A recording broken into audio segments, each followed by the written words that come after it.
Welcome, everyone, to this episode, the 100th episode of the Market Maven podcast. I am so excited that you're here, and I am so excited that I am 100 episodes in. Who could have believed it? I want to take a little bit of time to reflect on the journey that has gotten me to 100 episodes, and then also offer you something a little bit special and a little bit different with the help of my friend Trent from the Snohomish Podcast Network to splice in some listener comments and video. Hopefully you can watch this on my YouTube channel, or if you have a platform that supports video podcasting. So let's dive right in. 100 episodes, that is no small feat. I think the stats say that only 10% or 15% of podcasts or podcasters that start a podcast actually make it to a handful of episodes and actually succeed in continuing on a podcast. 100 episodes has taken me 3-ish years, and it has not come without its own set of learning curves and heartaches and mistakes made along the way. But I think if any of you have been listening for a while, you know that I am pretty authentic about that journey, about my journey just in life. And I am the first one to say that if I don't know how to do it, I'm going to figure out how to do it. And I'm probably going to screw up along the way. So, case in point, recording this episode, I did a whole 20-minute thing and came to find out when I went to download it that I didn't have any sound. So it's not the first time it's happened. It's happened plenty of times along the way, both with just myself recording, which is a fairly easy fix. I can just re-record and hope that my thoughts stream of consciousness the same way that they have been for the previous episode that either had no sound or video. And it has also happened when I've had guests on, which is only slightly embarrassing, but thankfully they were good sports about it and also understood that this is a tool for them to get the word out about their business too. So I want to start back at the beginning. I knew nothing about recording. I started with audio only and knew nothing about that. And I just did a deep dive into YouTube and Google and various platforms that provide a lot of free information. I mean, the internet is vast, right? It provides a ton of good free information. Not talking about ChatGPT at this time because it didn't exist when I started it, or at least I wasn't using it. But I knew nothing about recording. I didn't have a big budget because my plan with this podcast was to not do advertising, to not charge money for my listeners to hear it. And truthfully, I just wanted a space to vent and talk, even if it was to the void. So that first episode, or at least even going back further than that, just trying to learn how to record an intro to my podcast, which I don't really do anymore, simply because when I listen to podcasts, I just skip through the intro because I've listened to the podcast 100 times. And so I know the intro. But just recording that intro, just getting my voice out there, practicing a speech that I was going to say about what this whole podcast is about, and then adding music and doing fade in, fade out. I did all of that in GarageBand because that is a free thing that I already had on my Apple computer. And it was the easiest and most intuitive thing for me to edit. Now I'm using Riverside because I have decided to add video to my podcasting. That again is a whole different learning curve. Thankfully, Riverside is the platform I chose because it had integrated AI tools that edits for me. And that saves me a ton of time of going in and also a ton of time of having to learn how to edit video. So I'm just going to throw that out there. It is an AI intuitive tool that is part of the something that I pay for each month. Just recording that first intro, though, I was nervous and scared. It's as though I was on a live microphone in front of 1,000 people. And I kept having to remind myself, just hit record. It doesn't have to go live. You don't have to publish it. And that was one of the best pieces of advice that I got when starting this podcast, was that you just need to hit record. And if you look around at the videos that we see on social media and TikTok and the things that go viral, and personally, even in the news and what our administration does and what leaders do, they don't spell everything correctly. They don't speak extremely eloquently. And some of those TikTokers and influencers that have these million views are simply just being themselves, shaky camera, weird sound, all of that. So that's what I had to keep telling myself when I was recording that first intro and that first episode was just, it doesn't have to be perfect and it can change at any time because I am in control of this situation as much as I can be. Now, I will say I was so proud when I finally did finish that first intro with the music and the fade in and the fade out. I pushed back from this very desk that I'm sitting at right now after having my husband listen to it. I was so impressed with myself. I took us out to a celebratory dinner for recording a 30-second intro and splicing it all together. So I've come a long way. You know, I've let some of the perfectionism go in recording my episodes, but I've also fine-tuned and really gotten better at expressing my thoughts in a way that I don't have to go back and edit. And sometimes, frankly, I just don't give a shit. If I make a mistake or if you hear my dog barking, I'm human. I have dogs. I have 4 dogs. I have construction going on outside of my house right now. And it's just the reality of life. Hopefully, you don't hear all of that stuff. Hopefully, it's not super annoying. But some of the podcasts I listened to in preparation for starting my own podcast had their own mistakes. Brene Brown, she had a mistake in her podcast. And I remember distinctly hearing her say, "Oh, we can edit that out later." And obviously, they didn't because I was able to hear it. So I think there's something to be said about authenticity in this platform and in social media and just in storytelling. That was one of the reasons that I came to podcasting. I had a meeting with my business coach, who is Mara of Success Street Coaching, and we sat down and she had me list out things that would be dream jobs for me. It was not podcasting, spoiler alert, but it was like travel blogging, having a rescue dog farm or something like that, and really just being a storyteller. And through that and conversation, by the end of that meeting, she said, "Sarah, I think you should start a podcast." And I remember pushing back and being like, "I don't know the first thing about that." And she said, "Well, you didn't know the first thing about farmers markets either." And that hit because I didn't. When I started a farmers market in 2015 in Snohomish, I didn't start the farmers market, but I took the job. I knew nothing and I faked it until I made it, and I learned and I grew and I looked up resources and I looked up free information and I talked to people. And that is what has gotten me 12 years in and the biggest farmers market in Snohomish County. I'm not saying this podcast is going viral anytime soon, but it sure has created opportunities for me to talk with other businesses, to interview other businesses and get their experience so they can share and you can hear and listen to what goes into the behind the scenes of all of these small businesses that make our world a better place. It has allowed me the opportunity to connect with people that I've never met in real life, that I've met through social media, that I've met through this podcast, reaching out and telling me that the tip or trick or thing that I shared has really been inspirational to them. I got to speak with somebody, this lovely woman in the UK, who was applying for a job for her local neighborhood farmers market and had so many amazing ideas. And we just sat and talked. And I gave her the best advice that I had and continued to tell her that she can also, I don't like the phrase fake it till you make it, but I think you understand what I'm saying, that she could also fake it till she makes it. She had all of the inherent skills to do something like this. It was just a matter of putting those skills in action. And so that's what essentially happened with the podcast. I did it in GarageBand. I learned how to edit. I did my very best. And again, there have been mistakes along the way, and that's okay because I am still a human. So in a way, this has proven to be somewhat therapeutic in letting go of perfectionism, of sharing my thoughts openly in a storytelling way that isn't really encouraged in social media. Social media is often the highlight reel. I try to be as authentic as possible in my reels and my stories and those types of things.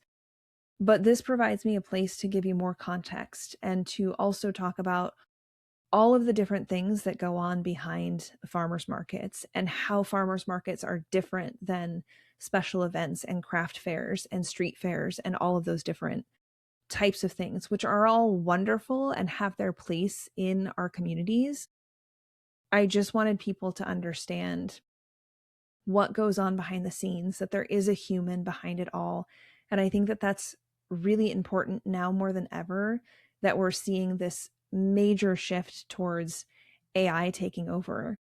AI is not going to take over me telling my story. AI is not going to take over farmers markets. It's just not possible. While I may use AI tools to do this podcast, thank you, Riverside, um, it is still me talking. There are still going to be ums and ahs and mistakes and dogs barking in the background and episodes that don't record the sound, even though I checked everything out beforehand. So this is just me thanking you for coming along on this journey and for allowing me to be authentic, for allowing me to share the vulnerable moments in podcasting and in life and in farmers markets, and hopefully encouraging you to be more of that way in your life. I think anybody that knows me knows that I am strong, sassy, sweary, and also sometimes sad, sometimes frustrated, sometimes ready to give up and throw in the towel. We're all dealing with so much nowadays. And I think that this is my little space that I can hopefully provide some hope, inspiration, insight, ideas, other words that start with I that I'm not thinking of. That wasn't intentional. And also to shed light on other businesses. I have had so many amazing guests over the 100 episodes that I think it's important that their stories matter too. And while they might not be running out to start a podcast, because again, only 10 to 15% actually succeed, I think that it's a great platform to be able to share that. I know you don't want to hear from me every single episode, or maybe you do, I'm not sure. But it's important to know that there are other small businesses out there that maybe don't have the time, energy, or effort to put into learning how to podcast, but I can provide that platform for them. Just like at the market, we provide the platform for them to showcase their small business, to interact with customers, and to show that human side of small business that I think is quickly disappearing if we don't do something to stop it. So I also want to add a shameless plug for the Snohomish Podcasting Network. Trent and Red Trux Studio has been integral in helping me grow this podcast, giving ideas, helping me with my first video episode, which inspired me to actually upgrade my platform to something a little bit more beefy, to where I can record a video episode and have it magically edited for me as best as possible. I want to just shout out Trent and all of the work that he's doing to elevate the voices of the Snohomish Podcast Network. It is a member organization, but anybody can come to our mixers. Most anybody can come to our member meetings and just share ideas and elevate each other's voices. I think that's one of the most important things, because I'm not going to be talking about soccer. I'm not going to be talking about politics as much as some of the other hosts on the different shows that are part of the network. So it's important to listen to those voices too. It's important to know that local people in our neighborhoods are doing really cool and great things to make our communities better, and to add insight and education and all of the different things via their episodes. To have guests on, I've gotten to be guests on some of these shows, and I find it very rewarding to be on the other side of the mic, using air quotes there, and share my story in a different way. I've had the honor of being on county podcasts, of other female podcasts. And that is one thing I do want to talk about, is I have had male guests on my show, and that's fantastic. And they have been some really great guests. And at the same time, you'll notice that a lot of my guests are female, because I think that women are already working harder than most just to be heard and to be taken seriously.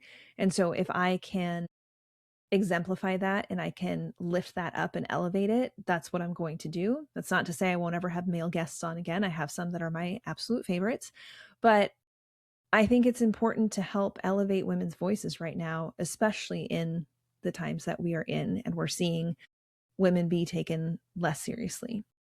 So, one of the reasons I brought up the Snohomish Podcasting Network and Trent is because he had a little surprise for me. I got a really fun series of emails last week that was read this one first and don't read this one until you've read this one first. So last week at the opening day of the Snohomish Farmers Market, Snohomish Podcast Network had a space inside Space 802 set up for testing out microphones and seeing what it's like to be on a podcast and what it feels like, and honestly what it feels like to be behind the microphone, because sometimes I'm just winging this. Sometimes I have notes, sometimes I have an entire outline that I'm kind of looking over and sifting through.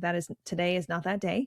But he allowed people to share their thoughts and feelings and kudos or not kudos, I don't know, about the Market Maven podcast. And so he has asked me to live watch it with you all, and therefore my reactions will be on the video. And then he's going to somehow do his magic and splice it, because again, I am not a video editor. I am slightly techie, but I'm also 45 years old, and so not as techie as his young chipper self. So I'm going to click over and I'm going to watch this, and you're going to see it, and then he's going to do his magic at some point along the way before we push this live. Here we go. I'm also excited seeing Sarah in general. Yeah. And I'm like surprised she like almost every time I'm here, she's like always here. And like she has her own stand and she's just like, she looks so happy. She does. She looks so happy. Well, because Sarah is amazing. She runs all of this and she does a podcast. Do you have any words of encouragement or just like positive things to say about her to keep going in everything that she's got going on? Well, I think she's just a really good person in general. And she's like, must be really good at communicating if she can start a whole market with different stands every week. And it's cool that she started a podcast, and that I think that's really smart of her to like let maybe people who are like visiting in town to let them know about the market and like them to write good views about Snohomish, reviews stuff. And like, yeah, basically just her good work with community. I really appreciated the insight that Sarah's brought about farmers markets, that it's so much more than just the tents on a Thursday. Like there's so much work that goes into it. And she does a good job doing that storytelling and also bringing in all of the other people that are involved in that as well.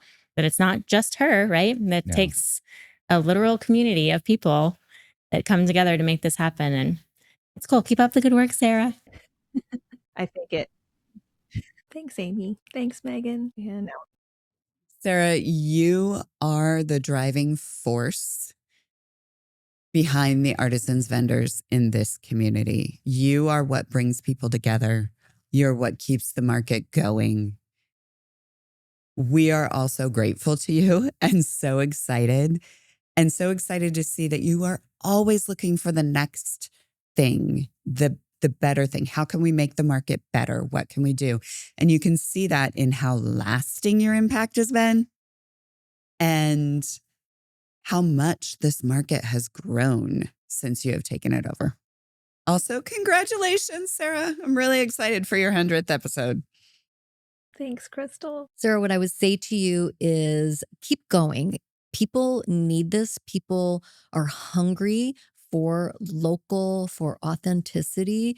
And you are really the architect of bringing that to our community. And people need to hear more from you. So keep going.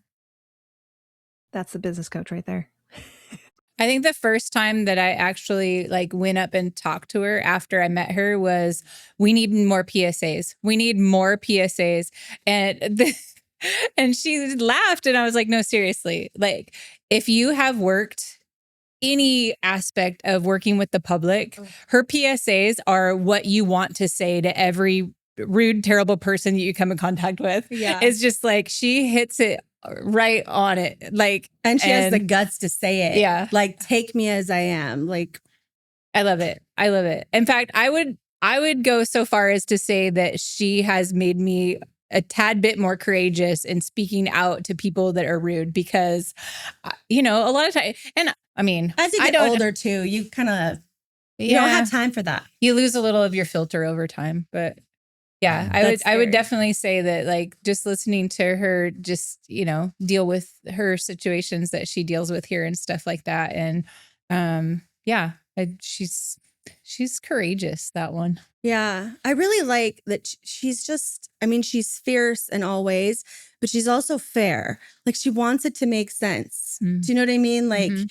she gives credit to people who deserve the credit, and she would never expect anything from anybody else that she wouldn't do herself.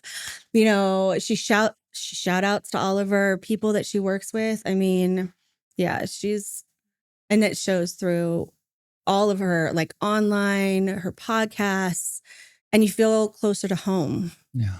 Yeah. I think because in addition to that, she also speaks about her own vulnerabilities, so you see both sides. You see this strength and the courage that it takes to do what she does, but then the real life aspect that we all have those vulnerable sides. And I love that she shares those sides too, because it humanizes what she does, but also everyone else that you come across, you realize it's like, oh man, yeah, from the outside, because I tend to be more like that. From the outside, it's like, oh man, she appears like she's, Got her like shit together. yeah, or Wait, can and I confident or whatever. Yeah. But I have my insecurities just like everybody else, and so I love that she shares that. Like these are the things that she's gone through, or the things that Ooh. she's struggled with. Sarah, listen up, girl. I've known you forever, and I am amazed by your courage and your stamina over the last couple years, and your ability to keep going and fight for what you believe in and what you love. And for all these people here who are just trying to make a living and do the things that they love. And I'm just so grateful that I've gotten to get into your inner bubble and be your friend, because you're top notch. I love you. Sarah, I feel honored to have met you, and getting to be a part of this is special. And I guess I just want to say thank you. Thank you for all of the blood, sweat, and tears that you've put into creating this space that people look forward to coming to every Thursday. I mean, the coffee this morning at the stand, I was like, are you guys going to the farmer's market? And they're like, it starts today. And everybody was all So excited. true. They didn't realize that it started today. And so it was just like, there's such a buzz when farmer's market season comes about. And that's you. You did that. You did that. So thank you. Well, your daughter's been running this market for a long time. I know the community, it means so much, but I'm curious from your perspective, how have you seen your daughter grown from the time when she started working on this market to kind of where she is now? I believe her self-confidence has gained. She's always been confident, but I believe the most outstanding feature is her confidence in what she's doing and communicating with people. She's been a good communicator, but I think she's gotten better, and of course, all good communicators don't, they can rub some people wrong, but I've yet to really see that in her. She can present her side of the story, and that's nice. Well, and then are there any words of encouragement or things you want to tell her that just help her keep going with all of this amazing work she's doing? Yeah, just you got to be proud of what you do, and the people will let you know. But I think if you take good pride in what you do, you're just going to keep getting better, better, and better. And Dad's always proud of her. Well, that was pretty special. And thank you to Amy and Megan and Bree and Haley and my dad and Mara and Crystal. Thank you so much. That's truly special. And I am honored that you took the time out of your market experience on opening day to slip inside there and support both the Snohomish Podcast Network and the Market Maven podcast. And it's just nice to hear that the things that I want for this podcast are actually what's resonating with people. And I will do more PSA episodes for you, Bree, 100%. Absolutely. Because I think the world has just continued to get to be more complicated. So I think more PSAs are necessary. And honestly, I took that inspiration from Will Wheaton, a post quite a few years ago where he just said, like, don't be a dick. And that's essentially what I say to many people in a kinder way every single week when they complain about parking and the road being closed and the heat or the rain. So thank you all for coming on this journey with me, for taking the time out of your time to listen to these episodes, for me waxing poetic and proselytizing over the air and now on video. I appreciate everybody who's listened, everybody who has given me money to go buy coffee or just to, like, you know, pay for some of my time, because this isn't bringing me money. Honestly, it's bringing me debt.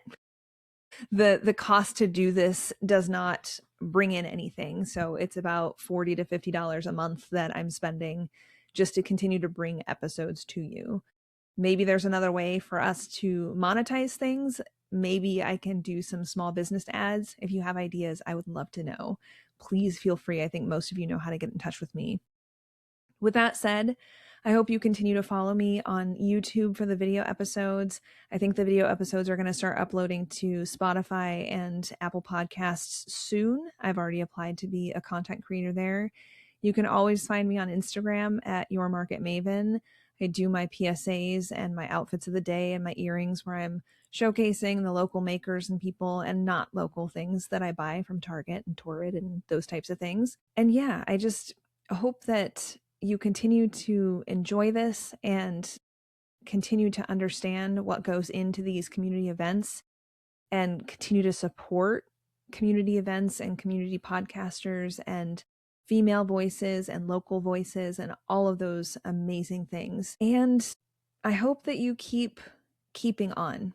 The world is a really tough place right now. And I think one of the first episodes that I did when I interviewed somebody, I asked kind of one of the final thoughts that they had to share. I used to do kind of a structured outline, and I don't do that anymore. I kind of let the conversation flow. But I remember distinctly in so many of my episodes when I asked somebody what they want people to know or what's something that they could take away, almost every single answer was be kind. And I realize that's a bit of a juxtaposition when I'm sassy and doing PSAs and saying, don't be a dick. Well, it's all a reminder to just be kind. You never know what somebody's going through behind the scenes. You never know the hardships that they're facing or the things that they overcame just to be out in public that day. And I think that the world would be a much, much better place if we are all just a little bit more kind to each other. Thanks for listening, and I'll see you on episode 101.